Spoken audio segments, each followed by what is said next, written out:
আসসালামু আলাইকুম everyone. So আপনারা দেখতে পাচ্ছেন যে আমার মাথায় চুল নেই। আমি রিসেন্টলি চুলটা শেভ করে ফেলেছি। বিকজ আমি fortunately I was lucky enough to do উমরাহ অ্যান্ড আমি এটা accomplish করতে পেরেছি। এটা নিয়ে আমি খুব খুশি। অ্যান্ড অ্যাকচুয়ালি এই ভিডিওতে আমি বলার ট্রাই করব যে ফুল উমরাহ এক্সপেরিয়েন্সটা আমার কি ছিল actually from Germany. And hopefully এটা দিয়ে কারো লাইক এট লিস্ট লাইক কিছু লাভ হবে যেমন আমরা কিভাবে গিয়েছি, আসছি অ্যান্ড বিভিন্ন কিছু দিয়ে আরকি জানতে হয় আই গেস ওই ইনফরমেশন গুলো এই ভিডিও থেকে পাবেন। তো চলেন শুরু করা যাক। আম সো ফার্স্টলি যেটা আমি জাস্ট বলতে চাচ্ছি যে ফার্স্টলি আমাদের মেইনলি প্ল্যান ছিল যখন আমরা বাংলাদেশ ঢাকায় ভিজিট করব তখনই আমার full family with means with my wife and আমার মানে ছোট একটা বাচ্চা যার ১৫-১৬ মাস হবে এখন। সো আমরা যখন সবাই মিলে বাংলাদেশে ভিজিট করব তখন আমাদের প্ল্যান ছিল যে অন দ্য ওয়ে আইদার বাংলাদেশে যাওয়ার সময় বা বাংলাদেশ থেকে আসার সময় আমরা সৌদি নেমে ওমরাটা পারফর্ম করে তারপর আসবো। সো ইভেনচুয়ালি উই প্ল্যান্ড যে বাংলাদেশে যাওয়ার সময় ওমরাটা না করে বাংলাদেশ থেকে যখন ফিরবো আমরা জার্মানির উদ্দেশ্যে তখন ওমরাটা আমরা করব। সো অবভিয়াসলি সব প্ল্যান মতো আগানোর পরে we booked a ticket from Saudi Airlines and Saudi এয়ারলাইন্সে যেখানে আমাদের লে অফটা ছিল হলো জেদ্দাতে। অ্যান্ড ইনিশিয়ালি সৌদি এয়ারলাইন্সের নরমাল যে লে আউটের টাইম অ্যারাউন্ড 4 আওয়ার্স এর মতো থাকে। আ বাট আমরা আসার সময় মানে ফেরার সময় জার্মানিতে ফেরার সময় আমি জার্মানির লে অফ টাইমটা অ্যারাউন্ড 48 আওয়ার্স নাকি 54 আওয়ার্স এক্সাক্ট মনে পড়তেছে না। বাট অ্যারাউন্ড দিস টাইম আমি লে অফ টাইমটা বাড়ায় নিছি। They have the option in their own official website. আমি থার্ড পার্টি ওয়েবসাইটের কথা বলতেছি না। দেয়ার ওন সৌদি এয়ারলাইন্সের ওয়েবসাইটে এই অপশনটা আছে যে আপনি চাইলে আম লে অফটা বাড়ায় নিতে পারেন। And you can also apply for actually visa ওই পোর্টালে অ্যাকচুয়ালি ভিসার মধ্যে এপ্লাই করা যায়। বাট আনফরচুনেটলি ওদের পোর্টালে কোনো সমস্যার কারণে বা I don't know যে এটা কি পাসপোর্টটার জন্য নাকি বাংলাদেশী পাসপোর্টের জন্য নাকি এটা আমি বলতে পারতেছি না। সো আ আমরা ওইভাবে ভিসাটা অ্যাপ্লিকেশন করতে পারি নাই। সো ভিসার ব্যাপারে অ্যাকচুয়ালি যে ফুল প্রসেসটা এন্ড এভরিথিং যেটা আম আছে সেটা আমি অ্যাকচুয়ালি আরেকটা ভিডিওতে আমি বানাবো যাতে যাদের ভিসা রিলেটেড ইনফরমেশন দরকার তারা অ্যাকচুয়ালি ওই ভিডিও থেকে ডাইরেক্টলি ফুল ইনফরমেশন গুলো পাবে। এই ভিডিও মেইনলি উদ্দেশ্যটা হলো যে মেইনলি ফুল এক্সপেরিয়েন্সটা আরকি কি ছিল। সো আমরা অ্যাকচুয়ালি ঢাকায় গেলাম সৌদি এয়ারলাইন্সে। So that was around 28th of October 2025 and আমরা এখান থেকে লাইক মিউনিখ থেকে আমাদের ফ্লাইট ছিল সৌদির উদ্দেশ্যে জেদ্দার উদ্দেশ্যে। তাতে আমাদের লে অফ ছিল ৪ ঘন্টা যখন আমরা ঢাকার দিকে যাচ্ছিলাম and then next flight was Dhaka. So প্লেনের কথা যদি বলি সৌদি এয়ারলাইন্সের খুব ভালো সার্ভিস ছিল ফ্রম মিউনিক টু জেদ্দা। ওই প্লেনটা খুব ভালো ছিল। অ্যান্ড আমরা মানে দেখে বুঝতেছিলাম যে একটু মডার্নাইজড অ্যান্ড এভরিথিং ছিল। And quality of the air hostess বলেন বা সবকিছুই বলেন এটা আমার কাছে ভাল লাগছে। হাউএভার যখন আমরা আরকি জেদ্দা থেকে ঢাকার প্লেনটায় উঠি, ওটা ফুললি প্যাকড ছিল। অ্যান্ড আমাদের সাথে একটা ছোট ইনফ্যান্ট ছিল। সো ওটার জন্য আমাদের একটু প্যারা হয়েছে বিকজ ১ম ফ্লাইটে আমরা অনেক খালি সিট পাইছিলাম। অ্যান্ড দেন আম আমি আমার ছোট বাচ্চার জন্য সিট নিই নাই বিকজ ওর সিট অ্যাকচুয়ালি লাগবে না। আ ওর জন্য স্পেসিফিক্যালি এক্সট্রা পে করতে হয় নাই। কারণ ওরা লাইক অ্যাকচুয়ালি সব এয়ারলাইন ডিমান্ড করে বিকজ ২ বছরের নিচে আ কোনো টিকেটের পে করতে হয় না। হাউএভার তারপরেও দেয়ার ইস সামথিং কল্ড অ্যান ইনফ্যান্ট ফি যেটা ওরা রাখছে। সো সব মিলে আরকি একটু মানে full of course full ticket লাগে নাই। হাফ টিকেটও লাগে না। হাফ টিকেট দিয়ে একটু কম লাগছে। আম সো আমরা একটা সেলে কিনছিলাম। যদি আমি জাস্ট প্রাইসটা বলি, ইট ওয়াজ অ্যারাউন্ড আ 1800 টু 1900 এর রেঞ্জের মধ্যে আমাদের ৩ জনের টিকেট হয়ে গেছিল। With the layover and everything. Um so uh আমরা সিট বুকিং দিই নাই আমার ছেলের জন্য। সো আমরা যখন যেতে যাচ্ছিলাম, প্লেন অনেক ফাঁকা ছিল। সো আমরা ৩ সিট নিয়ে বসছি। So that was not a problem. However যখন জেদ্দা থেকে ঢাকা যাচ্ছিলাম, so there was a lot of like Bangladeshi people যারা অফ কোর্স বাংলাদেশে ফেরত যাচ্ছিল। And the entire plane was packed. So ওই হিসাবে আ আমরা আরকি তখন একটু কষ্ট হয়েছিল। অ্যারাউন্ড 6 আওয়ার্স এর মতো জার্নি ছিল অ্যান্ড লাইক 6 আওয়ার্স এ আমার কোলে আমার ওয়াইফ এর কোলে লাইক এট লিস্ট রাতের টাইম ছিল সো ঘুমাইছে that wasn't a problem and যেটা আমি মেনশন করতে চাচ্ছিলাম quality of the plane was also not as I as we like flew on the last part of the journey যেটা হলো যে মিউনিখ থেকে জেদ্দা ছিল। সো কোয়ালিটি অত ভালো ছিল না। স্ক্রিনের কোয়ালিটি দেখেই বোঝা যাচ্ছিল। এনিওয়েজ সো আমরা ঢাকায় নামলাম অ্যান্ড ঢাকার পুরো জার্নি লাইক অ্যারাউন্ড ১ মাস ৫ দিনের মতো ছিলাম ঢাকায়। আ ওখানে একটু ভিসা রিলেটেড আমরা একটু ইয়ে করার ট্রাই করছিলাম। বাট ভিসার ভিডিওতে আমি ভিসার ব্যাপারে ডিটেইলস বলব নি। সো দেন আ মানে main a leg of the জার্নিটা শুরু করি। সো আমি এখানে উমরার কি নিয়ম বা সামথিং এগুলার ব্যাপারে আমরা কিছু যাব না। হাউএভার একটা জাস্ট ছোট জিনিস যেটা হলো যে উমরার আম বা হজের জন্য যদি আপনি যান তাহলে একটা ইহরামের কাপড় লাগে। সো যেটা আমি অবভিয়াসলি ঢাকা থেকে কিনছি। ছেলেদের এর আগে মেইনলি। আম সো আমি নিজের জন্য কিনছি। আমার ছেলের জন্য জাস্ট একটা নরমাল বানাইছি। ও তো জাস্ট ছোট। সো অনেকে কি করে এটা কাপড়টা পরে প্লেনে উঠে। Because you have to be in a state of ইহরাম। এটা ডিটেইলস অফ কোর্স আমি যাব না। আ সো অনেকে ওই স্টেটটা প্লেনে ওঠার আগে থেকে হয়। আবার অনেকে কি করে এই প্লেনে যেতে there's a certain boundary called মিকাত। ওই মিকাত পার করার আগে প্লেনে অ্যানাউন্স করে যে মিকাত পার করব ০.৫ ঘন্টা পর। সো তখন অনেকে আরকি ওই মিকাত পার করার ওই অ্যানাউন্সমেন্ট এর আগে বা পরে আরকি তখন সে ওই ইহরামের ড্রেস পরে ইহরামের নিয়ত করে ইহরামের স্টেটে চলে যায়। So that's what I did actually. So আমি just like comfortable like everyday যেটা পরে থাকি ওটা পরে আমি জাস্ট প্লেনে উঠলাম। ইহরামের কাপড়টা আমার জাস্ট হাতের ব্যাগে ছিল। আমার ওয়াইফের হাতের ব্যাগে ছিল। অ্যান্ড দেন যখন প্লেনে অ্যানাউন্স করল যে মিকাত পার করব আমরা ০.৫ ঘন্টা পর তখন আমি জাস্ট প্লেনের ওয়াশরুমে যেয়ে আমি আম জাস্ট ইহরামের কাপড়টা পরে অজু-টজু করে এখন ওখানে জাস্ট নামাজ পড়ে নিয়ত করে and then I was into the state of ihram. And um, so just ওই পার্টের আগে আমি জাস্ট একটি এয়ারপোর্টের একটু কাহিনীটা বলি। বিকজ ঢাকা এয়ারপোর্টের কাহিনী is always very interesting to me at least. So uh আমরা আসার সময় বেশি লাগেজ নিয়ে আসছি। যাওয়ার সময় লাইক কম লাগেজ হাতে ছিল। ৪ টা লাগেজ হাতে ছিল এবং আসার সময় আমাদের অ্যারাউন্ড 7 লাগেজেস ছিল। That was a big problem because a we intended that way জানি আমরা একটু বেশি লাগেজ নিয়ে আসতে পারি বিকজ ঢাকা থেকে জিনিস আনাটা আমাদের টেনডেন্সি টা থাকে। সো আমাদের ঐরকম ইনটেনশন ছিল জানি আমরা we were allowed to have around 8 লাগেজেস like আমরা ৩ জনের জন্য। But we like opted for like 7 and 7 was very difficult for us anyway. So আমরা আরকি ওইভাবেই করেছিলাম যে 7 is allowed. সো আমরা যখন ওই বাংলাদেশের চেকিং এ যাবো, যেখানে বাংলাদেশের এয়ারপোর্টে of course online checking system আছে নাকি আমি জানি না। আমি এখনো পর্যন্ত ফেস করি নাই। সো আমাদের এই ফ্লাইটের জন্য ছিল না। So we went there and then online আমাদের সেলফ চেকিং না। ওই কাউন্টারে যেয়ে চেকিং করতে হইছে। অ্যান্ড দেন আ ওরা আমি জিজ্ঞেস করছিলাম যে আমাদের কি চেকিং এর জন্য ৬ টা লাগেজ আছে। আমি যতটুকু জানি যে আমাদের চেকিং এর জন্য ৬ টা লাগেজ আছে। Am I right or not? আমি এভাবে জিজ্ঞেস করছিলাম। অ্যান্ড দেন দ্যা অফিসার মানে যেই আরকি বসে ওই চেকিং এর সময় সে কিছু বলে নাই। সে আরকি এগ্রিও করে নাই বা ডিসএগ্রিও করে নাই। I don't know. So he kept on like sending the luggages. And then um যখন মানে আমরা সেন্ড করতে আমাদের কাছে অ্যাকচুয়ালি ২ টা ছোট ছিল যাতে আমাদের যদি ৫ টা লাগেজ চেকিং এ থাকে ২ টা আমরা জাস্ট ক্যারি করে প্লেনে নিয়ে যাবো। ছোট ২ টা লাগেজ ছিল। সো ছোট একটা লাগেজ দিয়ে দেওয়া হয়। দিয়ে দেওয়ার পরে he tells me that actually we are allowed to have 5 luggages. So আমাদের এখন একটা বড় একটা ছোট লাগেজ এখন রয়ে গেছে। এখন এই বড় লাগেজটা তো ক্যারি অন নিতে দিবে না। সো এখন বড় লাগেজের জন্য এখন চেকিং এর জন্য এক্সট্রা টাকা চাচ্ছে অ্যারাউন্ড ৳15,000। সো এটা নিয়ে অনেক একটু ইমোশনাল রোলার কোস্টার এর পর অনেক আরকি অফিসারের সাথে কথা-টথা বলার পর ফাইনালি জিনিসটা ছেড়ে দেয়। আমাদেরকে ফ্রিলি আরকি যেতে দেয়। মানে ওই লাগেজটাও চেকিং এ পাঠিয়ে দেয়। And then we are left with only one the small carry on luggage. And এটা জাস্ট ছোট একটা experience of the Dhaka airport. তো সো তারপরে আরকি সব লাইক প্লেনে উঠলাম। ওই যে এখানে কাপড় পরলাম and then we went we reached Jeddah around early morning ৭ টার দিকে।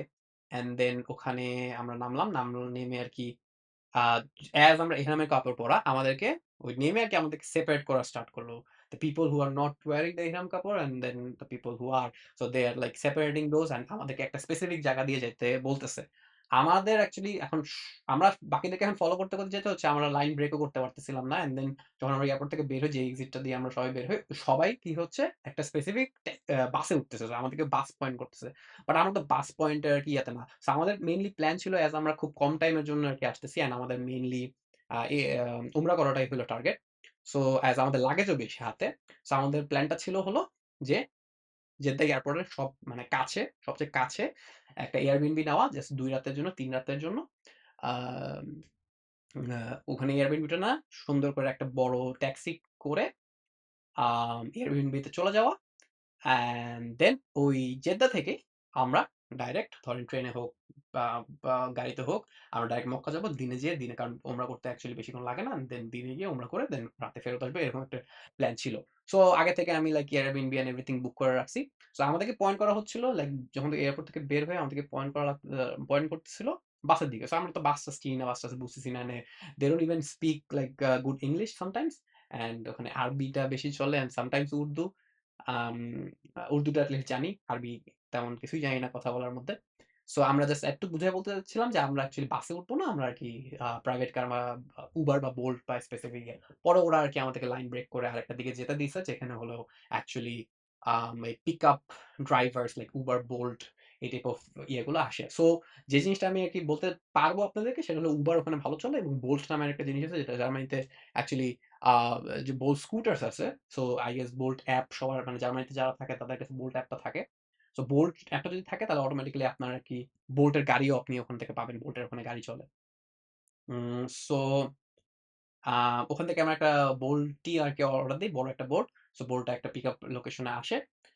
তখন আমাদের কাছে সিম নাই, কিছু নেই। সো আমি জাস্ট এয়ারপোর্টের ভিতরে ঢুকি বের হই just to get the wifi and see যে বোল্টের ড্রাইভার আসছে নাকি না। সো যখন বোল্ট ড্রাইভার আসছে আমরা বুঝতে পারছি এই ড্রাইভার মানে আমাদের গাড়িটা, দেন ওইটার মধ্যে গাড়ির মধ্যে সবকিছু উঠে then we send him the location, মানে লোকেশনটা অফ কোর্স অ্যাপেই দেওয়া থাকে। অ্যান্ড দেন উই দেন নিয়ে যায়। বেশিক্ষণ লাগে না। Around 10-12 minutes from the airport আরকি। আমাদের ওই Airbnb টা। লাগলো, লাগেজগুলো নামাইলাম। অনেক টায়ারিং একটা জার্নি গেছে। ফুল লেগ বিকজ সারারাত্রি না ঘুমানোর মতোই। আম বাচ্চা ছিল কা কাছে। অ্যান্ড অনেক লাগেজ টানাটানি হইছে। সো সবগুলা Airbnb রুমটা খুব ভালো ছিল। আই গেস ছোট একটা ক্লিপ আমি এখানে এড করে দিব। সো রুমটা খুব ভালো ছিল। Enough and very cosy. And আমাদের জাস্ট প্ল্যান ছিল, we are very exhausted. So আমি জাস্ট লাগেজ-টাগেজ রেখে আমি একটু ফ্রেশ হয়ে বের হয়ে জাস্ট কিছু খাবার-দাবার এনে কোনরকম কিছু খেয়ে জাস্ট একটু ঘুমাবো। I need some sleep. We all do need some sleep at that time. And then কিছুক্ষণ ঘুমানোর পর we planned যে আমরা আরকি ঘুমানোর পর উঠে তারপর আমরা আস্তে ধীরে যাবো। তো ইনিশিয়ালি আমাদের প্ল্যানটা অ্যাকচুয়ালি ছিল ট্রেন দিয়ে যাওয়া। বিকজ ট্রেন জার্নিটা আমরাও একটু এনজয় করতে চাচ্ছিলাম। এটা বুলেট ট্রেন ছিল। অ্যারাউন্ড 220 রিয়ালস পড়তো ২ জনের ticket. Uh from Jeddah airport, আবার জেদ্দা এয়ারপোর্টে যেতে হইতো আমাদের। জেদ্দা এয়ারপোর্ট থেকে ডাইরেক্ট ট্রেন আছে। মক্কার একটা স্পেসিফিক জায়গায় নামায়, আবার ওখান থেকে আবার ট্যাক্সি বা গাড়ি করে আরকি আ হারেম আ আ হারাম পর্যন্ত যেতে হয়।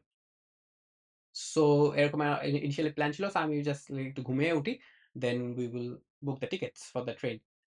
সো অ্যাপারেন্টলি যখন আমরা উঠলাম তখন আমরা লাইক ট্রেনের যে স্পেসিফিক টাইমে আমাদের যাওয়ার প্ল্যান ছিল ওই ট্রেনটার টিকেটটা অ্যাকচুয়ালি মিস করি। রিফ্রেশ দিয়ে দেখি, মানে অনলাইনে টিকেট কাটা যায়। সো রিফ্রেশ দিয়ে দেখি যে আমাদের ওই ট্রেনের টিকেটের ইয়ে কি ওটা শেষ হয়ে গেছে। So the next train is on বিকালবেলা। তখন লাইক আমরা ঘুম থেকে উঠছি অ্যারাউন্ড ৩ টার দিকে, বা সরি ২ টা ২.৫ ৩ টার দিকে। সো ৬ টার সময় নেক্সট ট্রেন।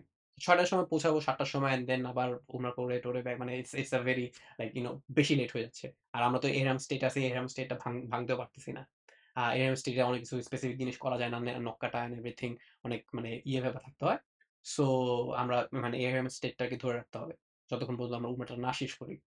সো আমাদের এখন কি হবে? আমরা তো এই ট্রেন পাই নাই, আনফরচুনেটলি ট্রেন পাই নাই। So what we have to do is actually কি করব? আমরা গাড়িতে যাব। সো আমি এখন ডাইরেক্ট ওই যে Uber এ দেখলাম, Bolt এ দেখলাম এরকম। সো Uber এ আরো একটু চিপার অপশন আসছে। Uber এ ইট টুক অ্যারাউন্ড লাইক 120 নাকি 125 রিয়ালের মতো। আ ডাইরেক্টলি আমাকে একদম মসজিদের সামনে নামিয়ে দিবে, এবং আ মসজিদের একটা এন্ট্রান্স এ নামিয়ে দিবে অ্যান্ড আমাদের হোটেল থেকে পিক আপ করবে। Which is of course far cheaper than the train journey. And train journey, শুধু ট্রেন জার্নি না, আমাকে ওই এয়ারপোর্ট পর্যন্ত যেতে হবে অ্যান্ড ট্রেন স্টেশন যেখানে নামাবে ওখান থেকে একটা গাড়ি করে আমাকে মসজিদ আল হারামে যেতে হবে। So so picking the share ride share was a very good decision. So আমরা জাস্ট গাড়ি করে গেছি। ১.৫ ঘন্টা থেকে ২ ঘন্টার মতো লাগছে জাম-টাম মিলিয়ে। সো আমাদেরকে মসজিদের একটা এন্ট্রান্স এ নামায় দিল। অ্যান্ড দেন ওখান থেকে আমরা আমাদের উমরাটা মানে উমরার মানে একদম কাছাকাছি এসে পড়ছি। We can see um the Mecca tower and everything ওই যে জিনিসগুলো আমরা সবসময় ভিডিওস অ্যান্ড লাইক পোস্টার্স এ দেখছি যে এগুলোকে নিজের চোখে দেখতেছিলাম। এখন পর্যন্ত আরকি মসজিদের ভিতরে ঢুকি নাই। সো ফিউ থিংস যেটা আরকি অনেকে জানা মানে আমাদের এটলিস্ট জানা ছিল না, কেউ আমাদেরকে বলে নাই। সেটা হলো যে অ মসজিদের ভিতরে ব্যাগ নিয়ে ঢুকতে দেয় না। স্পেসিফিক্যালি বড় ব্যাগ নিয়ে ঢুকতে দেয় না। If you have like very small bag যেটা আরকি আম আ মানে একদম জাস্ট পানি নেওয়া যায় বা একদম very small bags not even have like big handbags and everything ওগুলাও নেওয়া যায় না। So we had a bag because আমাদের একটা বাচ্চা আছে। সো আমাদের পানি-টানি ক্যারি করতে হয়। সো আমরা মানে হাঁটা অনেক লাগছে। হাঁটার কথা বলতেছি। সো হেঁটে, হেঁটে আরকি একটা স্পেসিফিক গেট অনেকগুলা। গেট দিয়ে ঢুকে গেছি। বলতেছে যে, "না, এখান থেকে ঢোকা যাবে না। এখান থেকে যারা ঢুকে উনি নামাজের জন্য ঢুকে। উমরা যদি করতে হয় আরেকটা গেট দিয়ে ঢুকতে হবে।" সো ওই গেটের দিকে পয়েন্ট করল। সো ওই গেটটা খুঁজে বের করে ওই সাইড দিয়ে ঢুকতে নিছি। ওখান থেকে থামায় দিছে। বিকজ কি আমার হাতে ব্যাগ আছে। ব্যাগটা রেখে আসতে হবে একটা অমুক ব্যাগ স্টোরেজ লোকেশন আছে। ঠিক আছে? সো আমরা চাচ্ছি আমি কি ব্যাগ কি এখন মাটিতে রেখে চলে যাবো? এখন it is safe like it is considered safe. No one is going to take it. But মানে আমরা তাও আরকি চাচ্ছিলাম যে একটু লাইক মানে না নিলেও হয়তোবা সিকিউরিটি গার্ড যদি এক জায়গায় সরায় রাখে আবার কই খুঁজবো না খুঁজবো। তো এর চেয়ে ভালো আরকি পরে আরকি ওই সিকিউরিটি গার্ডদের জিজ্ঞেস করতে, করতে we eventually found a storage location যেটা আরকি যারা জানবেন না একটা স্টোরেজ আমরা যেটা লাগছিল বাথরুম নাম্বার 6 এর পিছনেই। সো মানে বাথরুম গুলো বড়, বড় নাম্বার করা আছে। So there is a bathroom number 6 and ওইটার পিছনে একটা স্টোরেজ লোকেশন আছে ওটার মধ্যে আমরা রাখছি। অনেক দূর হাঁটা কিন্তু হচ্ছে। রেখে আবার ব্যাক করছি সেইম আম আম কি বলে? সেইম গেটের মধ্যে অ্যান্ড বাচ্চা কিন্তু কোলে। আমার কোলে বা আমার ওয়াইফের কোলে, আমার কোলে সাদিয়ার কোলে। সো হাঁটে, হেঁটে ঢুকতেছি, ঢুকতেছি অ্যান্ড দেন ঢুকে first time we saw the Kaaba and it was a very কি বলবো একটা মানে অন্যরকম এক্সপেরিয়েন্স অ্যান্ড মানে অনেকে বলে যে সবাই কাবাকে দেখে ফার্স্ট টাইম থমকে যায়। অ্যান্ড দেন মানে অনেকের প্ল্যান থাকে যে আমি মানে কাবাকে দেখে ফার্স্ট টাইম একটা জিনিস চাবো, আমি এর জন্য দোয়া চাবো, এটার জন্য দোয়া চাবো, অমুক অনেক প্ল্যান থাকে। বাট যে জিনিসটা সবাই বলে যে যখন ফার্স্ট টাইম তুমি দেখবা, তখন তোমার মাইন্ডটা ফুললি ব্ল্যাংক হয়ে যাবে। অ্যান্ড দেন তোমার কিছু অ্যাকচুয়ালি মনে পড়বে না। অ্যান্ড দেন এক্সাক্টলি এই জিনিসটাই হইছে যে যেটাই আমি মানে আমার প্ল্যান ছিল যে আমি হয়তোবা এগুলো স্পেসিফিক জিনিসের জন্য দোয়া চাবো। কিছু ইভেনচুয়ালি আমার লাইক মনে করতে পারতেছিলাম না যে আচ্ছা কি জানি চাইতাম বা কি জানি বলা লাগতো বা something like it just went blank for a specific time. And yeah ওই ওটা খুবই একটা ফুললি পার্সোনাল অ্যান্ড খুব ভালো একটা এক্সপেরিয়েন্স ছিল। ইন এনি কেস সো তারপরের থেকে আমরা আরকি স্টার্ট করলাম লাইক একদম কাবার যতটুকু সামনে যাওয়া যায়। এভরিওয়ান ওয়াজ পারফর্মিং উমরা অ্যান্ড যতটুকু সামনে যাওয়া যায় আমরা যাওয়ার ট্রাই করছি। যে খোলা যে জায়গাটা আছে ওই জায়গাতে আমরা গেলাম অ্যান্ড দেন ওখান থেকে আমাদের যে গ্রিন একটা লাইট আছে ওখান থেকে আমরা উমরা পারফর্মটা স্টার্ট করলাম। সো উমরা নিয়মের মধ্যে আমি অবভিয়াসলি ডিটেইলস যাচ্ছি না। বাট ওই কাবাকে ৭ বার রাউন্ড দিতে হয়। Then we have to go like out and then um জমজমের পানি খেয়ে দেন একটা স্পেসিফিক দোয়া করে টরে সাফা মারোয়া ৭ বার আ করে দেন ৭ বার দৌড়ানোর পর and then we had to like আমাদের লাইক চুলটা আ চেঁছে দিতে হয়। অর ট্রিম করতে হয় অ্যান্ড দেন ইয়া আ মেয়েদের হলে চুলটা স্পেসিফিক অ্যামাউন্ট কাটতে হয় অ্যান্ড দেন কাটার পর উই আর আউট অফ ইহরাম অ্যান্ড দ্যা উমরা is completed. So eventually full জার্নিটা যতটুক মানে অফ কোর্স ইজি বলব না। ডিফিকাল্ট ছিল। হাঁটাটা অনেক লাগছে and it was very tiring because আমাদের বাচ্চা একটা মানে কোলে ছিল অফ কোর্স আমরা স্ট্রোলারটা নিইনি। সো স্ট্রোলার নিলে হয়তোবা একটু ইজিয়ার হইতো। বাট বাচ্চা আইদার আমার কোলে বা ওর কোলে কনস্ট্যান্টলি দৌড়ানোর সময়, তোয়াফ করার সময় Um, it was it was difficult, but of course worth it. Every moment worth it. কাছে যেতে পারিনি, ধরতে পারিনি because of the enormous ভিড় যেটা ছিল। হয়তোবা একটু টাইম নিয়ে গেলে যাওয়া যেত। আর আমরা যখন তোয়াফ করতে, করতে আমরা চাচ্ছিলাম যে আস্তে, আস্তে তোয়াফ করতে, করতে আস্তে, আস্তে মিডল এর দিকে যাব মানে মাঝখানের দিকে যেয়ে আরকি ধরার ট্রাই করব। বাট ইভেনচুয়ালি কি হয়েছে, আ যেতে, যেতে মাগরিবের টাইম হয়ে আসতেছিল। সো সবাই ওই ফার্স্ট ইয়ে থেকেই রাকাতে দাঁড়ায় ফেলতেছিল। তো রাকাতে যখন দাঁড়ায় ফেলতেছিল ওইটা তো আর ক্রস করে যাওয়াটা একটু রাকাতটা আস্তে, আস্তে বড় হচ্ছিল। ফার্স্ট রাকাত, সেকেন্ড রাকাত দাঁড়ানো স্টার্ট হয়ে যাচ্ছিল অ্যান্ড দেন আমাদেরকে আস্তে, আস্তে দূরে ঠেলা দেওয়া হচ্ছিল যারা আরকি উমরা করতেছিল। এখনো কিন্তু মাগরিবের টাইম মানে হয় নাই but they were getting ready. Right? So আমরা আরকি আনফরচুনেটলি ধরতে পারিনি। কাবা ঘর or the black stone. So ওটার তওয়াফ করার পর জমজমের পানি খেয়ে টেয়ে তারপর we started the run. Safa Marwa দৌড়াতে হয়। আম দৌড়ালাম, নাথিং ক্রেজি, জাস্ট একটু কষ্ট হইলো আমার কোলে, ওর কোলে একটু দিয়ে টিয়ে। আম আ তারপর দৌড়ানো শেষে এশার টাইম হয়ে আসে। সো আমি তখন বের হই হইলো আম আ বারবার খুঁজতে। সো এশার টাইম হয়ে গেছে বলে তো সব বন্ধ হয়ে যায়। সো ওখান থেকে আমি বারবার খুঁজে টুজে পাই নাই। আ অনেক দূর-টুর খুঁজলাম ওকে এক জায়গায়, মানে আমার ওয়াইফকে এক জায়গায় বসায় রেখে ইয়ে-টিয়ে খুঁজলাম, বাট আমরা পাইনি। সো ইভেনচুয়ালি প্ল্যান হলো কি, খিদেও লাগছে। So we eat. প্ল্যান যেটা হলো যে আমরা আস্তে, আস্তে একটু খাই। খিদে লাগছে, মাথাটা ঠান্ডা করি, খাই একটু। খাওয়ার পরে we take our ride home back to Jeddah, and Jeddah থেকে আমি জাস্ট, জেদ্দাতে আমি কয়েকটা সেলুনে দেখছি আমাদের বাসার পাশে, and then ওখান থেকে আমি চুলটা কাটায় তারপর বাসায় ঢুকলাম এরকম আর কি। তাহলে মানে there's no hurry যে এখনই চুল কাটাতে হবে বাসা থেকে। সো eventually ওটাই হলো যে ওখান থেকে বসে আমরা কিছু খাইলাম। খাওয়ার পরে we took কি বলে, একটা গাড়ি নিলাম। গাড়ি নিয়ে অ্যারাউন্ড ১৫০ রিয়ালের মতো তখন রাখছে। Back to our hotel, and hotel বলতে এয়ারবিএনবি, অ্যান্ড দেন আমি আমার বউ আর বাচ্চাকে জাস্ট রুমে রেখে আমি বের হয়ে জাস্ট চুলটা কেটে চুলটা ফালিয়ে আসে আমি সাথে চুলটা আমি কেটে দিছি। দেন কারণ আমি I have to get out of উমরা state to cut the hair, কারণ উমরা স্টেটে হেয়ার কাট করা যায় না। So that was the entire like journey of the উমরা। হ্যাঁ, তারপর কি হলো, তারপরের দিন সারাদিনই আমরা আর কি জেদ্দার মধ্যে আছি। ওই রাতে আর কি আমরা খাবার-টাবার খেলাম। And then তারপরে সারাদিনে যে আমরা জেদ্দায় আছি, আমরা জেদ্দাতে একটু ঘুরলাম। আশেপাশে জেদ্দা কর্নিশের বিচের সাইডে গেলাম। একটু ঘোরাফেরা ওখানে করলাম। আ ভালো লাগছে ছেলে নিয়ে, because that was his, I guess his first time in a beach, which was a good experience. ও খুব ভালো মতো এনজয় করছে। আমি ছোট কয়েকটা ক্লিপ হয়তোবা এখানে এড করে দিব। আ সো আ তারপর ওই রাতটা শেষ করার পরে পরের দিন খুব ভোরে আরকি আমাদের ফ্লাইট। সো আম আ পরের দিন খুব ভোরে আমাদের ফ্লাইট। আমরা আরকি খুব ভোরে আরকি ৬টার দিকে আই গেস উঠে ৬:৩০টার মধ্যে রওনা হয়ে গেছিলাম। সব লাগেজ-টাগেজ নিয়ে আবার আরেকটা আ উবার ডাক দিয়ে এয়ারপোর্ট পর্যন্ত নিয়ে, ওইটুকু leg of the journey was very a smooth, because আমরা এই হোটেলে মানে Airbnb তে বসেই আমি চেকিংটা করছি। Checking went smoothly without any problem. And then আমি আ সব লাগেজ-টাগেজ দিলাম।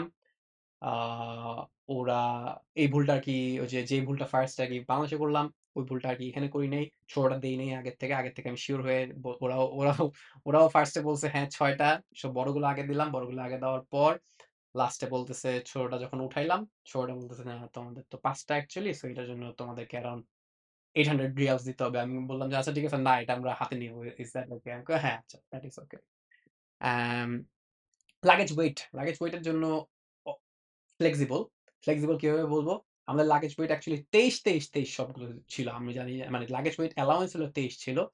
আমরা ২৩.৫, ২৪, ২৩.৫, ২৪ এরকম আনছি।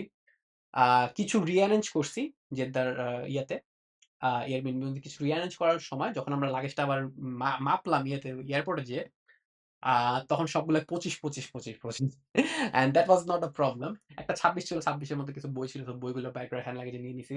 ওরা কোনো সব ২৫, ২৫, ওরা কোনো সমস্যা করে নাই। সো অ্যারাউন্ড এই দিক দিয়ে একটু ওরা লিনিয়েন্ট আছে। So rest of the journey, a luggage দেওয়ার পর ২ টা ছোট লাগেজ আমাদের কাছে ছিল। ২ জন ২ টা টানলাম। কোনো সমস্যা নেই। ইমিগ্রেশন পার করলাম। ইমিগ্রেশন পার করে অ্যান্ড দেন আম ফ্লাইটের জন্য ওয়েট করলাম। ফ্লাইট শেষ হলো। ফ্লাইটটা খুব অফ কোর্স অস্থির ছিল। Um, they had no screens, however, but the plane was small and quality-ফুল ছিল, and এয়ার হোস্টেস গুলো খুব ভালো ছিল। And হাতে গোনা like what ১৫ জন প্যাসেঞ্জার ছিলাম for the entire flight, so we had like entire section to ourselves. And we enjoyed it. ২-৩ বার করে খাবার দিছে। কারণ অনেক খাবার আছে এবং প্যাসেঞ্জার্স কম। Um, so আসলাম, মিনিকে নামলাম। মিনিকে নামার পর অনেকক্ষণ আমাদের প্রায় ১ ঘন্টা ওয়েট করছি অ্যাকচুয়ালি আম লাগেজগুলো আসার জন্য। ফর সাম রিজন লাগেজটা আসতে দেরি হইছে আমাদের বেল্টের ওই জায়গাটা। ইমিগ্রেশন-টিমিগ্রেশন পার করে আমরা বেল্টের ওই জায়গায় ওয়েট করতেই আছি। লাগেজের কোনো খবর নেই। অ্যারাউন্ড 1 আওয়ার হয়ে গেছে। And then finally the luggages came, and then আমরা ২ টা ট্রলি নিয়ে লাগেজগুলো উঠিয়ে, and now comes another problem. এটা of course not related to the উমরা পার্ট, বাট আমি জাস্ট একটা শর্ট টিপের জন্য এই জিনিসটাও এড করতেছি। We had a ton of luggage around 7 pieces and আমরা জাস্ট ২ জন। অ্যান্ড কিভাবে মিউনিখ থেকে আমরা অ্যাকচুয়ালি নুরেমবার্গ, ইনলাগেন এগুলো পর্যন্ত আনবো। ইট ওয়াজ a very challenging thing and আমরা কয়েকজন ফ্রেন্ডের সাথে কথা বলতেছিলাম যে কেউ কি আমাদেরকে হেল্প করতে আসতে পারবে নাকি। বাট আনফরচুনেটলি অ্যাজ এটা উইকডে ছিল, উইকডেতে of course I can't expect people to be free. Uh সবারই কাজ কোনো না কোনো কাজ ছিল। So the thing that I did was Munich এয়ারপোর্টে and most of the German airports, I believe, and around the world airport, there is a facility আপনাদের একটু খুঁজে বের করতে হবে। সেটা হলো লাগেজ স্টোরেজ ফ্যাসিলিটিস। সো আপনি চাইলে লাগেজ স্টোর করে রাখেন। there is a small fee and then আপনি স্টোর করে রাখতে পারবেন। So that's what I did. আমাদের ৭ টা লাগেজ ছিল। আমি ৩ টা লাগেজ স্টোর করছি। ৪ টা লাগেজ আমরা উই কুড মানে আমরা জানি যে ৪ টা লাগেজ আমরা হ্যান্ডেল করতে পারবো। বিকজ ৪ টা লাগেজ নিয়ে আমরা আরকি বাংলাদেশে গেছিলাম। ৪ টা লাগেজ উই হ্যান্ডেল। সো আমরা ৪ টা লাগেজ নিয়ে এয়ারলাইন পর্যন্ত আসছি উইদাউট এনি প্রবলেম। একটা ফ্রেন্ড আমার মাঝখানে নুরুমবার্গ পর্যন্ত আসছিল and then we had like আমরা বাসা পর্যন্ত আসতে পারছি without any problem. And then পরের দিন আমি আবার সুন্দর করে লাইক একা জাস্ট মিউনিখ এয়ারপোর্টে গিয়েই বাকি ৩ টা লাগেজ নিয়ে আসতে পারছি because they were easy to like move. That was not a problem. Um so that was that's what I did. Around ওই একদিনের জন্য ৩ টা লাগেজের জন্য আমার অ্যারাউন্ড €২৪ মতো লাগছে। Which is far cheaper and আমাদের এট লিস্ট জানের কষ্ট কম হইছে। সো ওই হিসাবে আমি বলব যে এটা win-win. So that was our entire journey. So of course এরকম লাইক অনেকে কোয়েশ্চেন করছে এই জার্নির ব্যাপারে। অ্যান্ড আমি আরেকটা ছোট একটা ভিডিও বানাবো about the visa process. So ওটা আপনারা চ্যানেলেই পাবেন। আর কোনো কোয়েশ্চেন থাকলে of course feel free to ask and আমি পরের পডকাস্টে আপনাদের সাথে দেখব।